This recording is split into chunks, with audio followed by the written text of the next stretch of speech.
Bismillahirrahmanirrahim.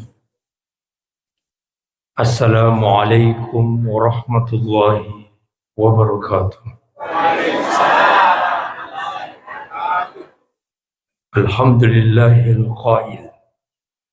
Qul hal yastawiyal ladzina ya'lamuna wal ladzina la ya'lamun. Wassalatu wassalamu ala asyrafil anbiya'i wal mursalin.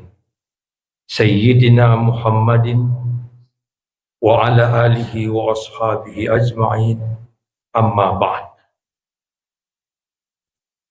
Qala an-nabi sallallahu alaihi wasallam, man ahabbani kana ma'i fil jannah.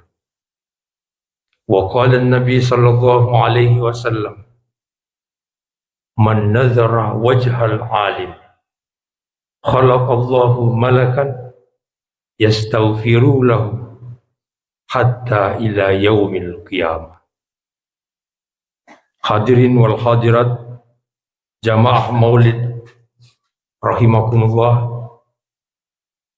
Syukur alhamdulillah malam ini atas kehendak, iradat dan kudrat Allah kita dipertemukan di Masjid Al-Ansar Rappang.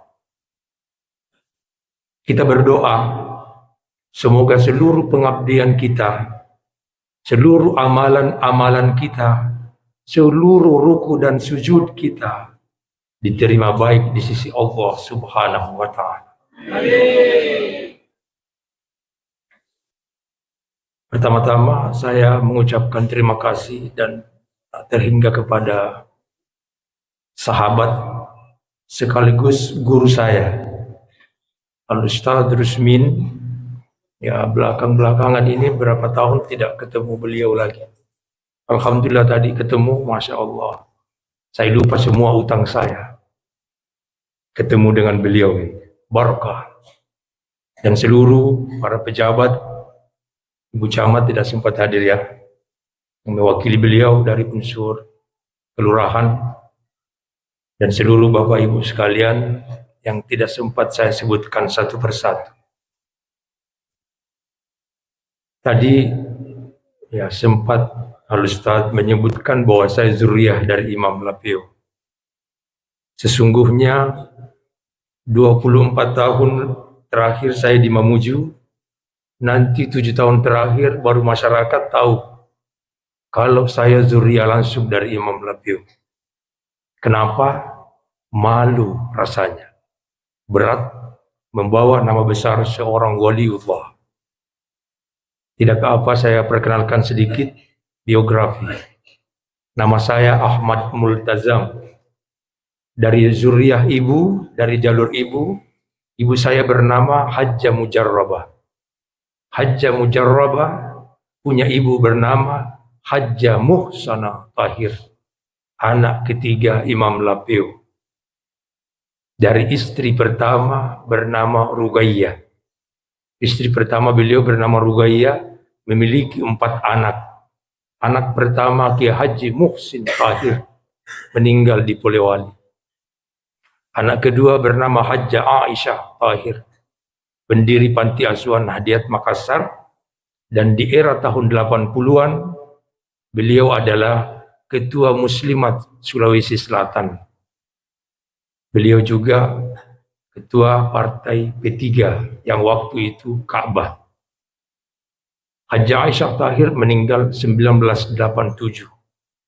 Anak ketiga itulah nenek saya, Hajjah Muhsanah Tahir, meninggal 9 tahun yang lalu, lahir 1923. Anak terakhir dari istri pertama beliau bernama Hajjah Marhumah, lahir 1925. 2 tahun lalu meninggal pada umur 97 tahun. Dan itu masih meladeni peziarah. Kami pernah bawa, istirahatkan sekitar 10 rumah dari rumah tua Imam Lapeo, marah-marah. Kenapa saya dibawa ke tempat yang sunyi? Saya sudah puluhan tahun meladeni peziarah. Akhirnya dibawa kembali ke rumah tua Imam Lapeo, meladeni peziarah sampai malam. sampai menghembuskan nafas yang terakhir. Dan pada saat sakratul maut, saya tidak sempat hadir, tapi kakak saya hadir. Saya tanya, bagaimana hembusan nafas terakhir nenek kita? Maka saya bilang, sempat membaca la ilaha illallah Muhammadur Rasulullah. Senyum sedikit, akhirnya pulang ke rahmatullah. Kalau nenek saya yang 9 tahun yang lalu saya berada di samping beliau, satu kalimat yang sering beliau sebut sebelum menghembuskan nafas yang terakhir. Allah, Allah, Allah, Allah. Akhirnya menghembuskan nafas yang terakhir. Ketika seorang ulama meninggal, bukan hanya ditangisi karena beliau sudah kembali ke rahmatullah, tapi tangisan kita sesungguhnya adalah tangisi diri ini. Mudah-mudahan Allah memberikan kekuatan, mudah-mudahan Allah memberikan hidayah, diberikan kekuatan mengucapkan kalimat tauhid, la ilaha illallah. Mudah-mudahan diberikan kekuatan mengucapkan kalimat Allah, Allah. Mudah-mudahan diberikan kekuatan mengucapkan zikir. Hu, tulisan huwa, dibaca hu, itu juga nama lain daripada lafzul dalalah Allah. Jangan heran ketika ada ulama yang meninggal tidak mengucap kalimat la ilaha illallah, tidak menyebutkan lafaz jalalah Allah, tapi hanya menyebut zikir. Itu juga bermakna kalimat la ilaha illallah. Pesan Rasulullah sallallahu alaihi wasallam, "Man kana akhiru kalami la ilaha illallah dakhalal jannah." Siapa yang hembusan nafas terakhir mengucapkan kalimat tauhid, dakhalal jannah, masuk ke dalam surga Allah bighairi hisab, tidak ada lagi pertanyaan dari mungkar dan nakir. Marrabbuka, siapa Tuhan? Betul ketika Umar bin Khattab sebelum meninggal dunia belum mengatakan, saya ketika nanti dikebumikan, ketika saya dikuburkan, mungkar dan nakir tidak akan bertanya kepada saya, Marrabbuka. Terlalu jauh kalau kita bahas Umar bin Khattab. Ada ulama yang meninggal dunia, paman dari Imam Lafiu di Tanah Mandar dikenal dengan nama An-Nangguru Kayyang. Wafat sebelumnya Imam Lafiu setelah pemakaman diberi salam ke dalam kuburnya, Assalamualaikum. Tidak menjawab. Diberi salam yang kedua, Assalamualaikum. Belum ada jawaban. Diberi salam yang ketiga, Assalamualaikum. Apakah engkau terlalu tersiksa dalam kubur tidak menjawab salam saya, wahai paman? Akhirnya dalam kubur suara terdengar. Bukan hanya Imam Lafiu mendengar, seluruh masyarakat yang hadir juga mendengarkan. Waalaikumsalam warahmatullahi wabarakatuh. Minta maaf, saya lambat menjawab beri salam karena begitu nikmat di alam kubur yang saya rasakan sekarang ini. Imam Lafiu bertanya yang kedua kalinya, apa jawabanmu ketika mungkar dan nakir bertanya, Marrabbuka, siapa Tuhanmu? Siapa nabimu? Di mana kiblatmu? Siapa saudaramu? Apa kitabmu? Dari dalam kubur terdengar suara. Mungkar dan nakir begitu melihat aku, lebih cepat menghilang dan menghindari saya. Ini yang dimaksud. Tidak mungkin mungkar dan nakir masih akan bertanya seorang hamba Allah ketika dalam kubur, sementara dalam wajah ini terpancar nur ilahi.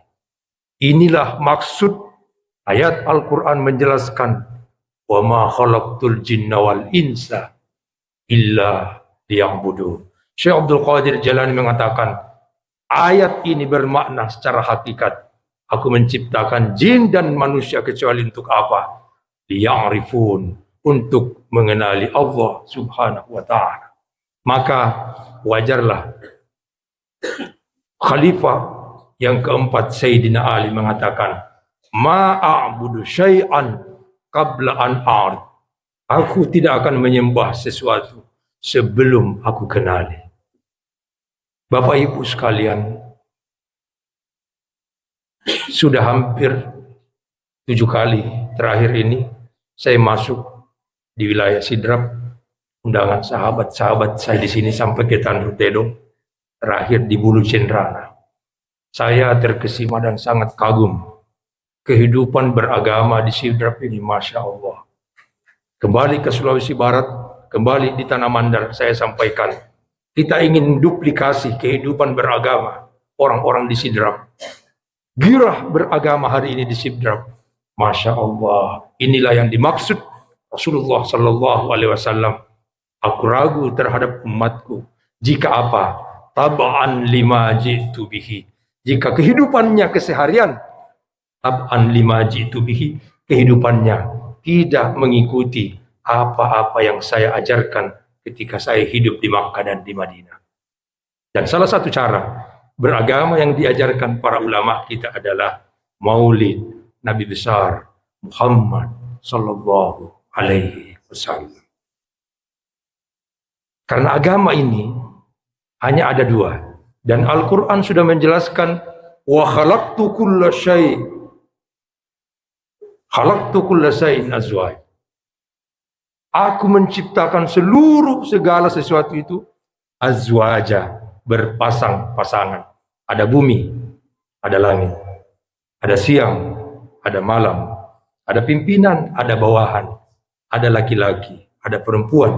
Tapi ketika bicara agama, tentu bicara ada syariat dan ada hal-hal substansialistik, bicara tentang hakikat. Bukankah kita sudah diperlihatkan tentang beragama? Tawaf mengelilingi Ka'bah, kita tidak menyembah kepada batu yang segi 4 itu. Hanya secara zahir kita mengelilingi, tapi secara hakikat dalam hati yang kita sembah adalah pemilik Ka'bah, yaitu Allah Subhanahu wa Ta'ala. Kewajarlah Syekh Abdul Qadir Jailani menjelaskan dalam kitabnya Sirrul Asrar, beliau mengatakan la salata liman la bihuduril qalbi. Tidak sempurna salat seseorang jika dalam takbiratul ihramnya tidak hadir hatinya ikut zikir kepada Allah Subhanahu wa Ta'ala. Maka Imam Lapeo dalam ajaran-ajarannya juga termasuk para ulama-ulama besar di Tanah Bugis, Ki Haji Abdurrahman Ambudale dan ulama lain, tentu mengajarkan ilmu-ilmu bagaimana konsep beribadah di hadapan Allah Subhanahu wa Ta'ala. Konsep, dan ini mungkin perlu disampaikan hari ini supaya masyarakat bisa melihat bahwa rupanya tidak hanya cukup mempelajari ilmu syariat, rukun dan syarat salat, rukun dan syarat wudhu, rukun dan syarat khutbah, tapi tentu perlu mempelajari ilmu hakiki. Misalnya dalam salat, Imam Lapeo Al-Mukarram Ki Haji Muhammad Tahir menukil salah satu ungkapan seorang ulama salafus salih, Syekh Junaid Al-Baghdadi. Nama aslinya bernama Abdul Qasim Al-Junaid. Dalam kitab Tajul Arifin mengatakan wa inda takbiratil ihram makrunatan. Ketika engkau buat takbir Allahu Akbar, kata Syekh Junaid Al-Baghdadi, dan inilah yang diajarkan menurut Imam Lapeo, inda takbiratil ihram makrunatan. Ketika engkau buat takbir, seiring naik nafasmu dan gerakan tangan. Allah. Nafas naik, juga tangan naik. Turun nafas, juga tangan turun. Akbar. Ini ijtihad para ulama kita, ulama-ulama, para waliullah, tidak merusak rukun dan syarat salat, tapi pencapaian khusyuk mesti kita berusaha semaksimal mungkin supaya apa? Qad aflahal mu'minun alladzina hum fi salatihim khashi'un. Sungguh beruntung orang-orang beriman yang dalam salatnya khusyuk. Sering banyak orang bertanya, Ustadz, bagaimana konsep khusyuk dalam salat? Apakah harus menerjemahkan seluruh rangkaian salat? Kalau yang dikerja menerjemahkan, semakin jauh yang namanya khusyuk. Lafaz yang kita lafazkan, gerakan yang kita gerakan itu hanya memahami. Tapi khusyuk itu ada dalam qalbu. Qalbu tugasnya adalah zikrullah, berzikir kepada Allah Subhanahu wa ta'ala. Wajar ketika seorang ulama mengatakan salah satu asya yajibu alaika an tazkirullah inda shalah. Ada 3 tempat minimal zikrullahmu itu tidak lepas. Pertama, inda takbiratul ihram, ketika takbiratul ihram, Allah Akbar. Ibu-ibu, apa artinya Allahu Akbar? Allah Maha. Betulkah ibu ketika takbiratul ihram ingat Allah? Allah Akbar. Besok penagih gorden datang lagi. Allah Akbar. Mati ditarik kompor ini. Kemana Allahu Akbar? Padahal ibu berani mengatakan Allah Maha Besar, ternyata penagih cicilan lebih ditakuti. Maka ada ulama menjelaskan, ketika kita berani mengucapkan Allahu Akbar ketika mau salat, namun kalbu pikiran kita masih keluar, ada malaikat langsung melapor kepada Allah, ya Allah, qad kadzabat. Ada hambamu di Masjid Al-Ansar, dia dusta di hadapanmu. Berani mengatakan Allah Maha Besar, engkaulah Maha Besar, tapi dia lebih takut kepada penagih cicilan gordennya. Itu yang pertama. Yang kedua, kata ulama, inda qiraatil Fatihah, ketika membaca surah Al-Fatihah pada ayat iyyaka na'budu wa iyyaka nasta'in, hanya kepadamulah aku menyembah dan hanya kepadamulah aku memohon pertolongan. Dan yang ketiga, kata ulama, inda tasyahud, ketika syahadat asyhadu alla ilaha illallah, ketika illallah pandangan mata ke ujung telunjuk, supaya apa? Menambah kehusyuan kita, ingat hanya kepada Allah Subhanahu wa ta'ala. Hadirin wal hadirat jamaah maulid rahimakumullah. Tadi mendengar sirah nabawi, kita sangat terharu.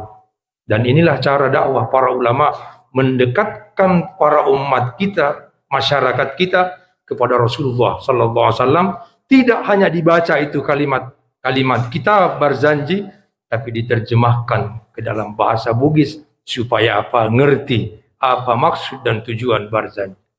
Syekh Imam An-Nawawi Al-Bantani mengatakan, dari 300 kitab yang berbicara tentang kehidupan Rasulullah, kitab Barzanjilah yang paling lengkap.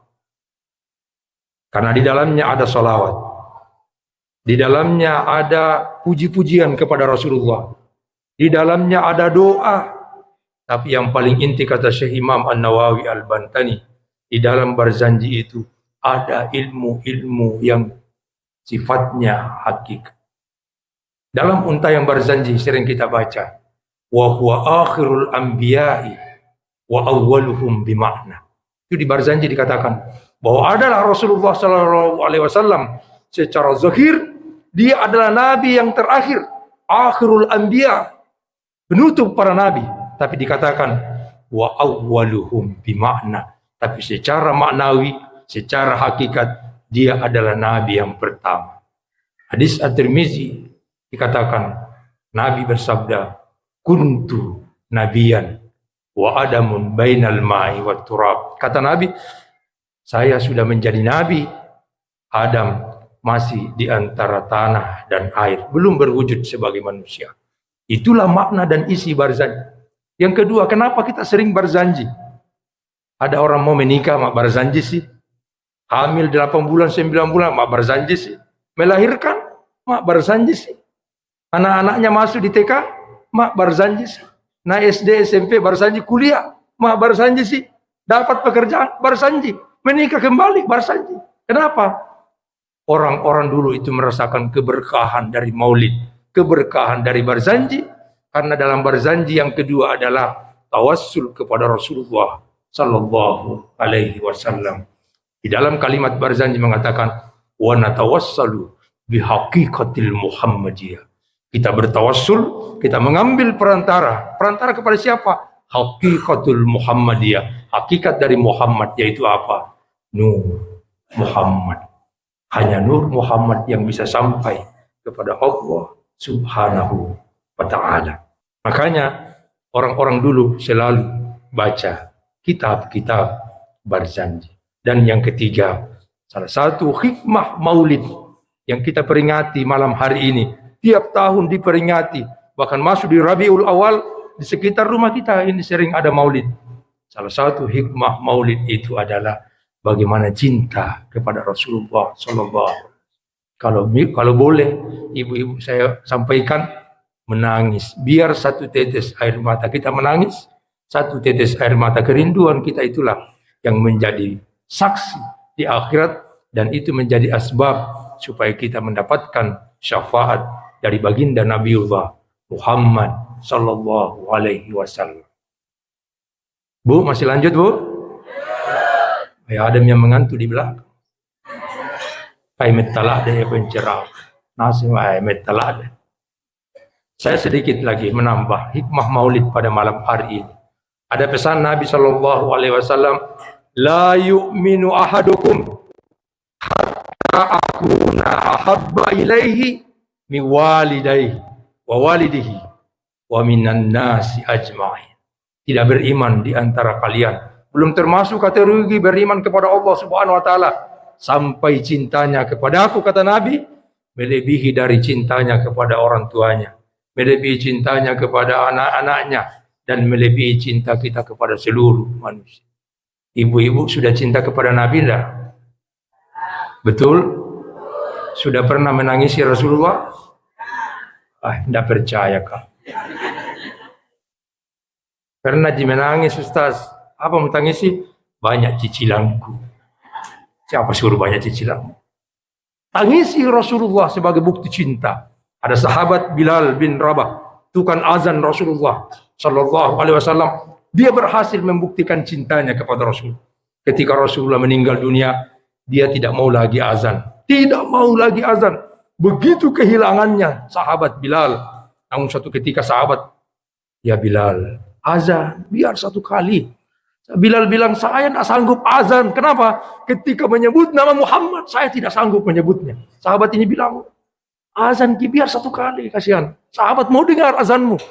Akhirnya dipaksa Bilal azan pada waktu itu. Ketika mulai Allahu Akbar, sahabat sudah berbondong-bondong kembali ke masjid.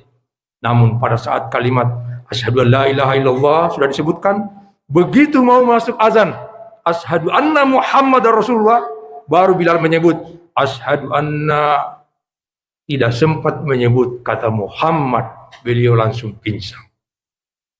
Ini bukti betapa cinta seorang sahabat kepada Rasulullah sallallahu alaihi wasallam. Maka saya mengatakan terlalu kecil persembahan makanan yang kita bawa hari ini sebagai bukti kecintaan kita kepada Rasulullah sallallahu alaihi wasallam.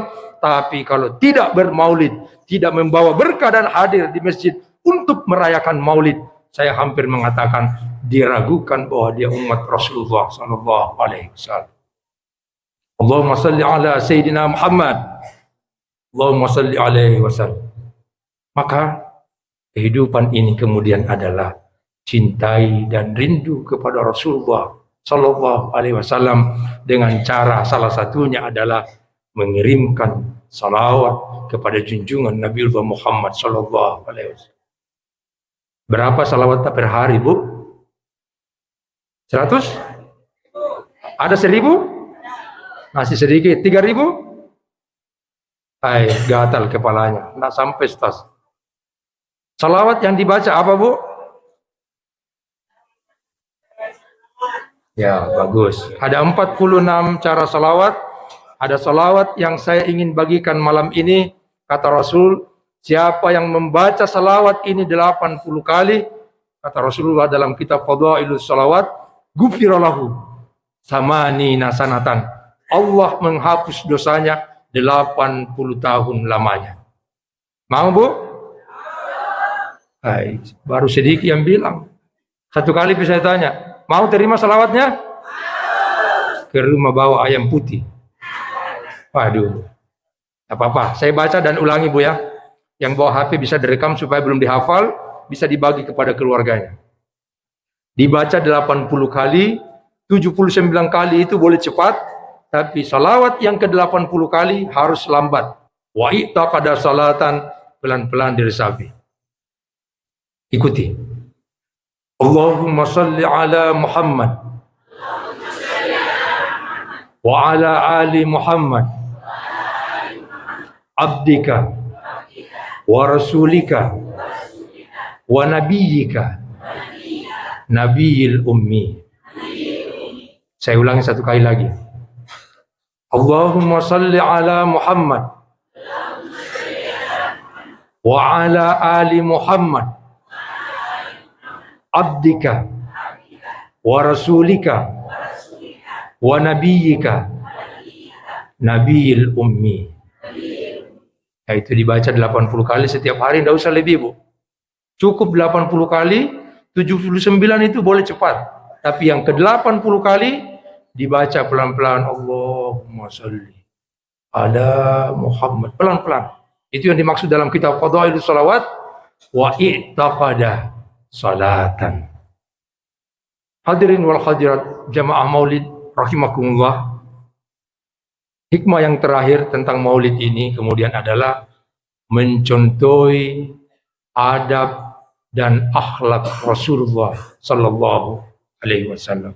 Kita berjanji dan tadi dibacakan, wa kana sallallahu alaihi wasallam syadidal haya'i wat tawadhu'i wa yakhsifu na'lah. Adalah Rasulullah sallallahu alaihi wasallam syadidal haya, sangat pemalu.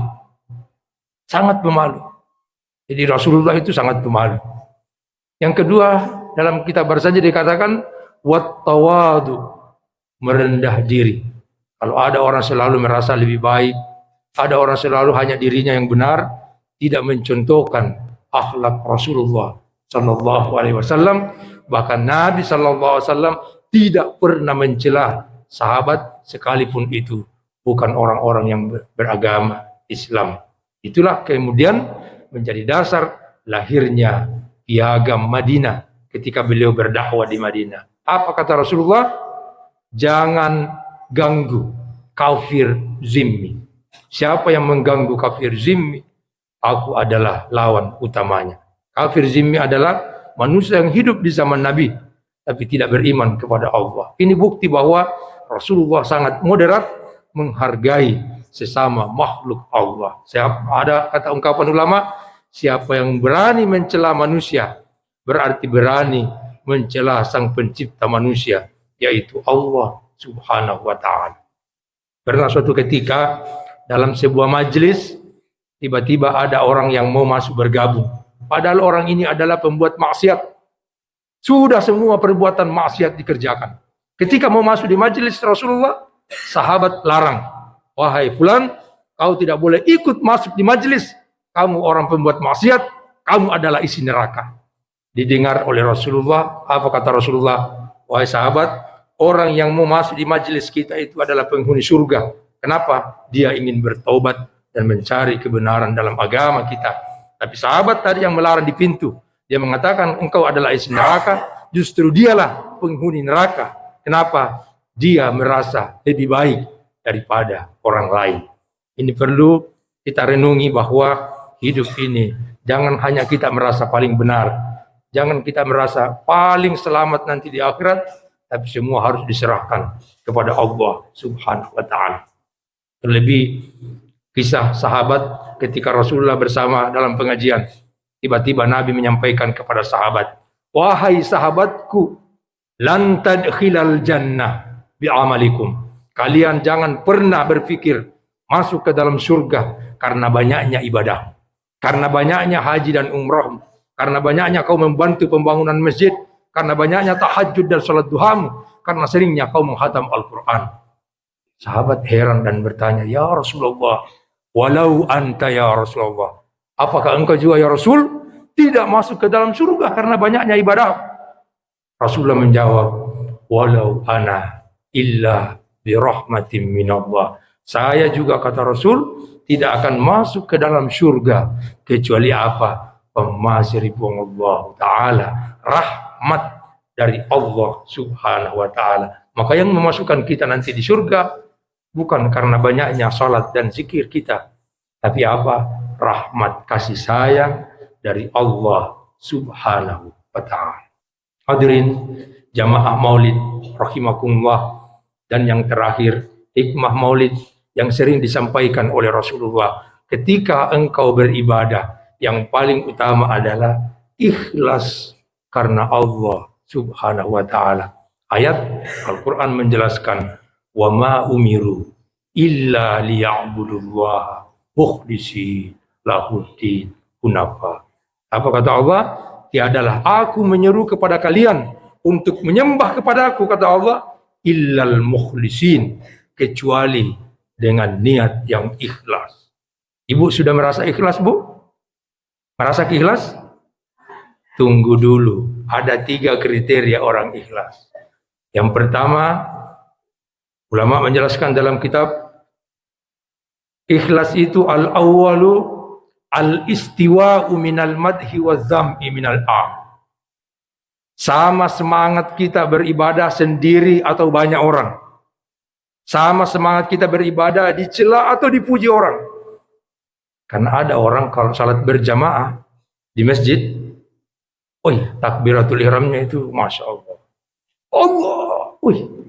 Kayak petir menyambar itu di siang hari. Tapi di rumah, Allah, biar bengkok songkoknya. Hantam.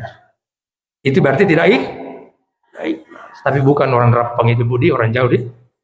Tidak ada orang di sini ya. Yang pertama. Yang kedua, al-ikhlas asani an-nisyanu iktida'il amali fil a'mal. Melupakan kebaikan yang baru kita selesai kerjakan. Baru 2 saat nasumban semen di Messi Al-Ansar, di Facebook, foto sumbangan hari ini. Seandainya saya tidak menyumbang semen, belum jadi pagarnya itu Al-Ansar. Baru 2 saat. Nah, ingat lagi bahwa pokoknya pahalanya terhabur, batal pahalanya. Kenapa? Dia telah menceritakan kebaikan-kebaikannya kepada orang lain. Ketemu di pasar, dicerita lagi, padahal 2 saat. Yang menyumbang 2 miliar tidak menyebut. Nah, ini membatalkan pahala. Dan yang ketiga, ciri ikhlas itu adalah an-nisyanu iktida'il thawabal a'mal fil akhirah. Melupakan balasan yang akan kita dapatkan di akhirat nanti. Baru 2 sak semen dia sumbang, dia ingat hadis Nabi, ada penceramah Pak Ustaz. Apa Nabi bilang Pak Ustaz? Membana masjidan bunyallahu baitan fil jannah. Siapa yang menyumbang pembangunan masjid biar berapa sak semen, Allah membangunkan istana dalam surga. Menyumbang 2 sak semen, 7 hari 7 malam tidak tidur. Nah, bayangkan itu istana, besarnya istana. Padahal baru 2 sak semen. Ini semua orang yang tidak ikhlas. Namun ikhlas yang paling inti, kata Syekh Ibnu Athaillah Al-Askandari, beliau mengatakan, ikhlas itu hanya satu. Idfin wujudaka fi ardil humul, ma nabata ma lam yudfan la tatimmu nitaiju. Kalau bicara ikhlas, kata Imam Ibnu Athaillah, idfin wujudaka fi ardil humul, benamkan dirimu dalam ketiadaan. Jangan sebut namamu, jangan sebut pangkat dan jabatanmu, jangan bawa harta bendamu ketika beribadah, ketika menyumbang. Semuanya apa? La haula wa la quwata illa billahil aliyil azim. Ya Allah, aku mampu ruku dan sujud di hadapanmu. Bukan kekuatan dan keinginan saya, ya Allah. Semua atas kehendak dan kekuasaanmu, ya Allah. Ya Allah, aku menyumbang pembangunan Masjid Al-Ansar. Hanya Engkau lah yang maha kaya. Saya hanya menyambungkan bahwa saya menyampaikan sebagian rezeki yang aku miliki dari rezeki yang Engkau berikan. Inilah yang dimaksud benar-benar ikhlas karena Allah Subhanahu wa ta'ala. Semoga kita termasuk orang-orang mukhlisin, orang-orang yang ikhlas kepada Allah Subhanahu wa ta'ala, dan semoga kita yang hadir pada malam hari ini manusia-manusia yang terbukti mencintai Rasulullah sallallahu alaihi wasallam. Amin, Allahumma amin. Semoga hikmah maulid yang singkat ini ada manfaatnya bagi kita sekalian, menjadi motivasi, menjadi semangat bahwa ternyata hidup ini sangat singkat, harus dimanfaatkan untuk memperbanyak amal-amal saleh yang menjadi bekal hidup di akhirat nanti. Amin. Allahumma amin. Tidak tutup dengan doa. Al-hazihin niyah wa ala kulli amalin salih wa bi barakati wa bi sirri. Al-Fatihah. Alhamdulillah. Surat. Amin ya Allah. Bismillahirrahmanirrahim. Allahumma salli ala sayyidina Muhammad wa ala ali sayyidina Muhammad wa natawassal bihaqqi nur Muhammad sallallahu alaihi wasallam. Rabbi anzilna munzalan mubarakan wa anta khairul munzilin. Allahumma rabbana aghnina bil ilm wa zayyinna bil hilm wa akrimna bit taqwa wa jamilna bil afiyah. Allahumma ighfir lana wa liwalidayna warhamhuma kama rabbayana shighar wa adkhilna al jannata ma'al abrar ya aziz ya jabbar. Wa man yattaqillaha yaj'al lahu makhraja wa yarzuqhu min haitsu la yahtasib. Allahumma rabbana atina fid dunya hasanah wa fil akhirati hasanah wa qina adzabannar. Subhana rabbika rabbil izzati amma yasifun wa salamun alal mursalin walhamdulillahi rabbil alamin. Demikian ceramah Maulid. Mohon maaf jika ada kata, tutur kata yang tidak berkenan bagi kita sekalian. Saya juga manusia biasa, tidak luput dari kesalahan. Akhirul kalam, wallahu muwafiq ila aqwamit thariq, minallahil musta'an wa ilaihi tiklan. Assalamualaikum warahmatullahi wabarakatuh.